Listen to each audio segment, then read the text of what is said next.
دغه درې کسان پکې د شهیدان شوي دي. ستا وراره څه نوم یې ده؟ د دې جواد نوم دی او زخمي شوی و، اوس وړی چې غسلی دی، اوس راوړی دی دلته هسپتال. څو کلن دی؟ تقریبا داسې وی د 10 کالو شاوخوا دی، 9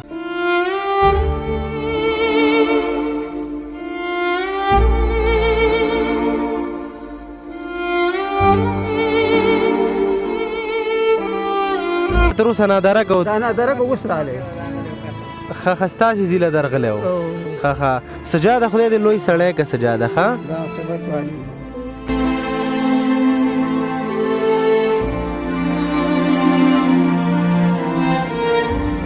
جنګ یې وکړو. الحمدلله زموږ ځوانان چې تور اوسېدل هغه ځای کې ټول مردار کړل لګوالي. اوس د هغې قار زموږ د ماشومانو نه وباسي که غیرت او پښتو پکې دا داسې مخامخ دې راکته شي ودې وایي چې بس مخامخ سره جنګېږو، بیا به موږ د ښځې او د نر پته لګي.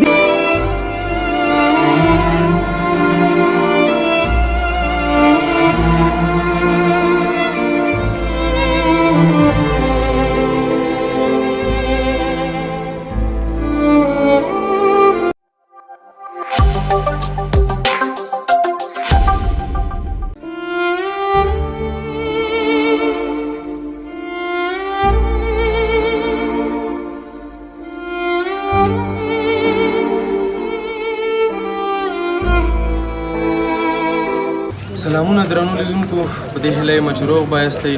درنو لیدونکو، نو دا چې د پاکستان پنجاب پوځي رژیم او د افغان وطن ترمنځ دغه څو ورځې جګړه په ډېر جم و جوش کې روانه ده. نو څوم ځل دی چې پنجاب پوځي رژیم ملکیان ټارګټ کوي، دلته ملکیان په نښه کوي او د هغوی شهیدانوي. بمبار شوی دی او په دغه کې ملکیان شهیدان شوي دي، ماشومان شهیدان شوي دي. بیخي چې هغوی هیڅ په ښه او بد نه و، په دومره عمرونه و. 2:30 بجې مو دغه کړی چې 2:30 بجې به جنازه کوو انشاءالله. او مر خپلو خپلوانو خبر کړي لا نه دي، هسې ځان لره په عذاب نه کوي او مه راځئ تاسو. او جنازه موږ قبر انتظام هم شوی دی انشاءالله. او ځوانان تللي دي قبرونه او قبرونه هم تیار دي انشاءالله. به 2:30 بجې جنازې دغه کړی دی، نو 2:30 بجې به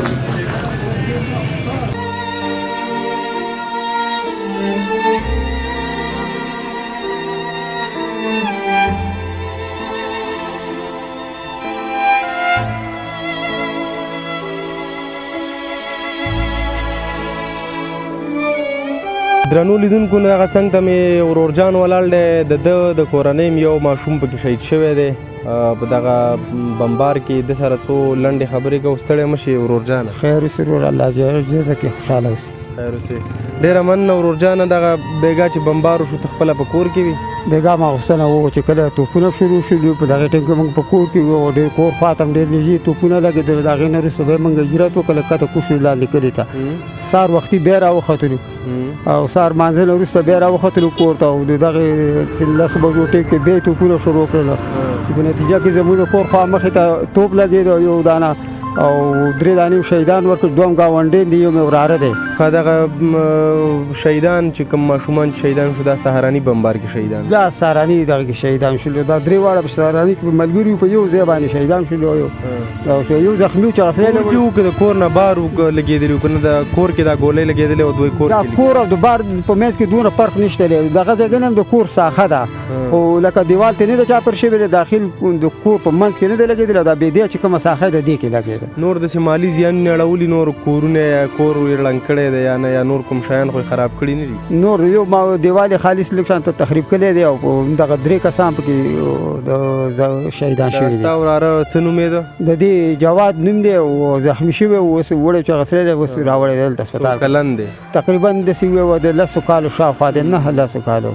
9 کالو د ماشوم به څه ګناه چې په ړندو مرمیو کې دی ړندې مرمۍ راولي د پنجاب پوځي رژیم او دلته پکې د 9 کالو ماشوم چې هغه په ښه او بد هم نه پوهېږي. اوس به له دې هم هغه نه و خبر چې دا زه ووژل شوم دا ولې په څه خبره دی هم شهیدانېږي پکې دغه شان ماشومان. نو ډېر ښکاره ظلم دی او خدای دې دغه ظلم پوښتنه ترې وکړي. الله پاک دې ځلې ته پسې به داسې دی دا لنګوالي دا بې غیرته خلک دی چې د غریب او داسې بېوسو خلکو سره چې کمزوري خلک دي چې مارپول ټوپک څه چې لري د دې سره دی لګی دی وخته چې دا که نارینه غیرتي او لنګوالي او بې غیرته خلک نه وي دا که داسې نارینه وي ځان ته غیرتي وي ځان ته غیرتي وي را دي شي مخامخ دي را سره وجنګېږي دا زه عوام سړی یم په والله کې په یو حکومت کې مې کار کړی خدا دې ما سره دغه ځای کې نه کوي دغه فوجي زه شخصي سړی خو به مې ولي مړ به مې کړي مقابله به ورسره کوم دا د هغې اسمان د سر نه توپ راتی دلته ماشوم ولي زنانه ولي مال ولي چرګ ولي دا ظلم دی زیاتی دی دا لنګوالی زیاتی کوي د موږ سره بالکل مخامخ خو جنګېدی نه شي اوس هغه خپله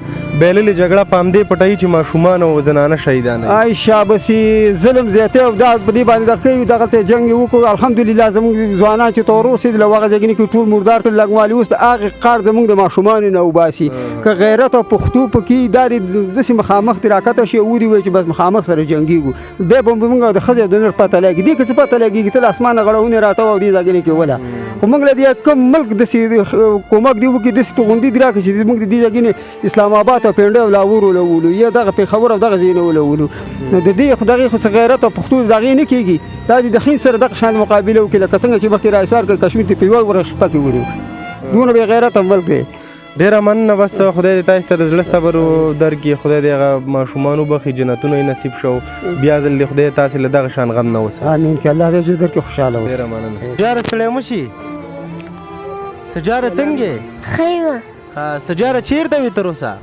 زه هلته دغه لیکره بربۍ چې لږ دسته کوم ځای کې زه هغه سره غاړ ته هغه د دې ورور پکې شهید شوی سجاده ته دې د ورور خواته نه وي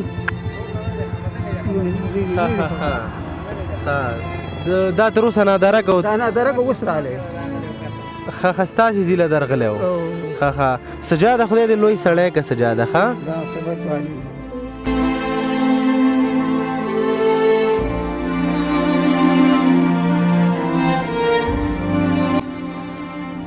زه خدای دې لوی سړی که خدای دې وساته